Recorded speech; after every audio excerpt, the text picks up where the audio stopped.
Sigutė, aš laikau rankose tavo naujas darbo knygas ir kadangi tas knygas mes leidžiame nuo 2012 metų, kas naujo ir kas kitaip yra šiose darbo knygose?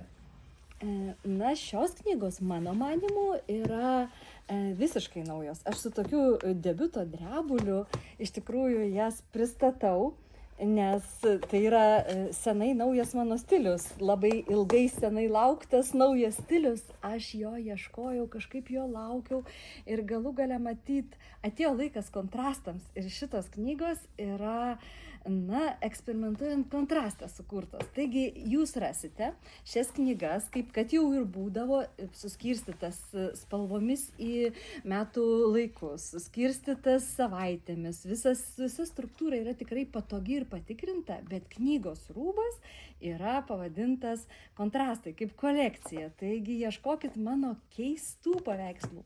Man jie pačiai yra labai keisti ir pilni nuotaikų. Pavyzdžiui, šitas, sakyčiau, toksai Karmen nuotaika. Šitas yra Pegaso nuotaika, sparnai, dangus. Čia tokia žalia tyla, mergina kažkokioj tokioj tylumoj. O čia yra tiesiog rožinė nuotaika, kur taip ir nenuspręsit. Tai kas čia, mergaitės, berniukai, ar čia kažkokia tai paslaptis. Ir manyčiau, čia rožinė intriga. Jeigu lapkrityje jums trūksta kontrastų, šitos darbo knygos yra kaip tik jums. Jūs tikrai būsite nustebę.